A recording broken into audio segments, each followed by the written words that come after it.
Diajak rapat tak respon, Kepala BKAD Kabupaten Malang meninggal dunia di ruang kerja. Kejadian menghebohkan terjadi di Kompleks Pendopo Agung Kabupaten Malang, Jalan Kiai Haji Agus Salim Kota Malang, Senin tanggal 18 Desember tahun 2023. Bagaimana tidak, saat itu Kepala Badan Keuangan dan Aset Daerah BKAD Kabupaten Malang, Imron Rosyadi ditemukan meninggal dunia di ruang kerjanya. Hal tersebut pertama kali diketahui oleh Sekretaris Badan Keuangan dan Aset Daerah BKAD Kabupaten Malang, Yeti Nurhayati. Menurut Yeti, Imron diketahui meninggal saat duduk sendirian di ruang kerjanya.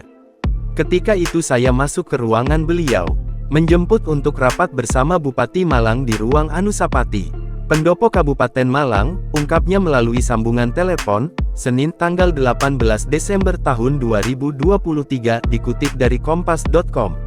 Namun saat masuk ke ruangan, Imron ditemukan tak sadarkan diri di tempat duduknya. Ia sempat mengira bahwa Imron sedang tidur. Namun, setelah dibangunkan tidak kunjung ada respons. Saya tahunya waktu itu ketika hendak saya jemput untuk rapat.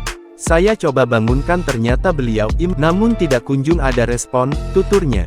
Yeti segera mencari bantuan ke beberapa stafnya, lalu segera dibawa ke rumah sakit Panti Nirmala.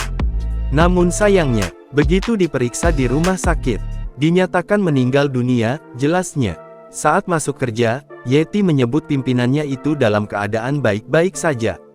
Bahkan, setelah apel pagi, Yeti sempat diskusi untuk menentukan bahan rapat. Menurutnya Imron terlihat bugar dan tidak ada tanda-tanda keluhan sakit apapun. Tadi pagi masih sehat, sempat diskusi sama saya jam setengah 10 untuk bahan rapat. Namun ternyata, waktu saya mau jemput rapat yaitu tadi, beliau sudah tidak sadarkan diri, pungkasnya. PJ Sekretaris Daerah Kabupaten Malang, Nurman Ramdansyah juga membenarkan kabar tersebut. Menurutnya, Imron memang selama ini dikenal menderita sakit komplikasi. Nurman mengaku kehilangan atas meninggalnya Imron Rosyadi. Selama ini ia dikenal baik dan rajin dalam bekerja. Beliau rajin, tekun dan memang ahli dalam bidang keuangan, ujarnya. Menurut Nurman, Imron adalah salah satu kader terbaik dari pimpinan pemerintah Kabupaten Malang, atas kinerja dan keahliannya di bidang keuangan. Download Tribun X sekarang, menghadirkan lokal menjadi Indonesia.